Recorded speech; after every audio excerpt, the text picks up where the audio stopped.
स्त्रियों को सुख देता है। एक बार मैं फिर कहूँगा, शनिवार के दिन जो ब्राह्मण को भोजन आप कराते हैं, इससे घर में स्त्रियों को सुख मिलता है। फिर नीचे लिखा हुआ है, जिस घर में स्त्रियां सुखी रहती हैं, प्रसन्न रहती हैं, उस घर में कभी किसी की अकाल मृत्यु नहीं होती। ऐसा वर्णन ये स्वयं भगवान शंकर के वाक्य हैं जो लिखा गया है। ये बात एक बार में फिर रिपीट कर लें आप।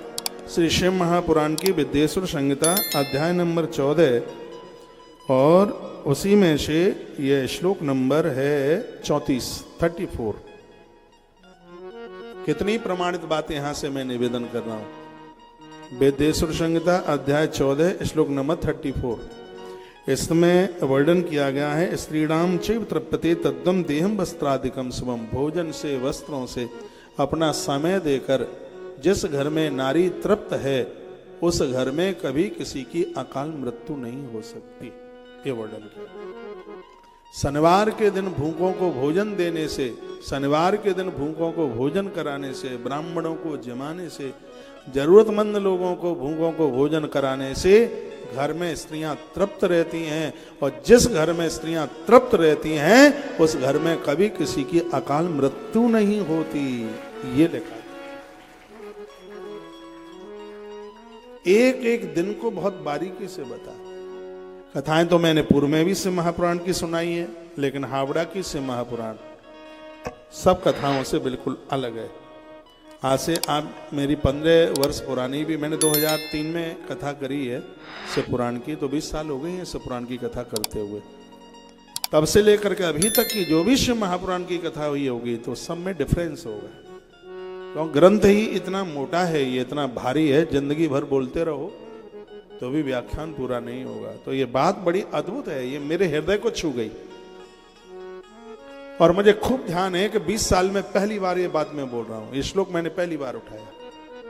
20 साल की कथा में ये श्लोक मैंने पहली बार उठाया कि स्त्रीणाम च तृप्तये तद्वं देवस्त्रादिकम शुभम।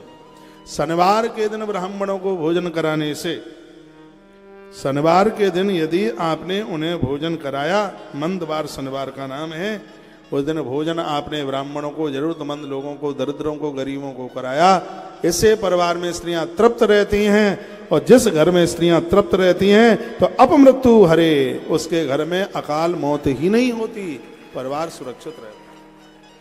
तो परिवार में, घर में स्त्रियों का प्रसन्न होना बहुत ज्यादा जरूरी है। स्त्री का अपमान मत कीजिए, उसे मत लड़िए, उसे मत झगड़िए। बहुत लोगों को ऐसी आदत होती है, स्त्रियों के ऊपर हाथ उठाते हैं, गालियां देते हैं, बिल्कुल भी ठीक नहीं है। नारी को अपमानित मत कीजिए। जहां नारी का अपमान होता है, वो परिवार, वो घर श्रीहीन हो जाता है।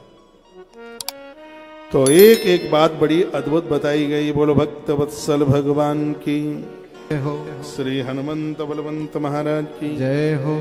जीवन मिला है तो जिंदगी में 12 दान जरूर करके जाइए। वर्णन किया गया, क्षत्रियाणाम विषाम चैव स्वरवाणिज्य कार्जितम। माताओं को पियर से मिला हुआ जो पैसा है वो बहुत शुद्ध माना गया। माताओं के पास पति के द्वारा कमाया गया जो पैसा है वो बहुत शुद्ध माना गया है। पति ने जो धन कमाया है उसको लीपा पोती पर कम खर्च करो, साड़ी सूड़ियों पर कम खर्च करो। सुन लो, मैं हंसने की बात नहीं बोल रहा हूं, प्रमाणित बात कह रहा हूं। पति ने जो धन कमाया है उससे सत्कर्म करो, पुण्य में काम करो, अच्छे काम करो, भगवती काम करो। उससे व्यर्थ में उसको समाप्त मत करो। उससे अच्छे काम, धर्म पुण्य में काम हो, लोगों के प्राण बचें, लोगों की भूख मिटे, ऐसे काम होने चाहिए। क्योंकि इसमें लिखा है कि नारी के लिए पति के द्वारा कमाया गया जो पैसा है वो अति पवित्र है, वो बहुत ज्यादा पवित्र, उसको बड़ा पावन माना गया।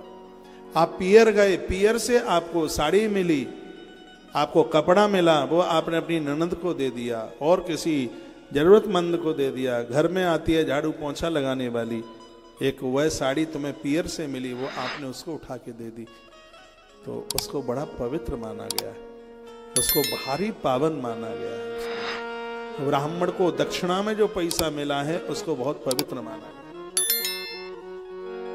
वैश्य ने व्यापार से कमाया, कनिष्ठ ने नौकरी से कमाया, क्षत्रिय ने टैक्स के द्वारा पैसा, उसको पावन माना गया है।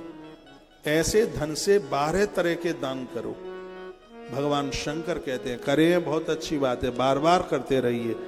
वो 12 के नाम मैं बता रहा हूं। क्या देखो, इस पर लिखा है श्रीराम धर्मार्थ नाम द्रव्यम पैतृकम भर्तकम तथा।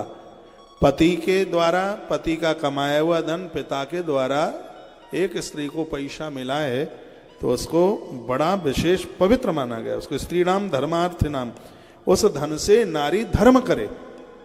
गवादी नाम द्वादशी नाम चैत्रादि क्रम, उससे 12 दान करे।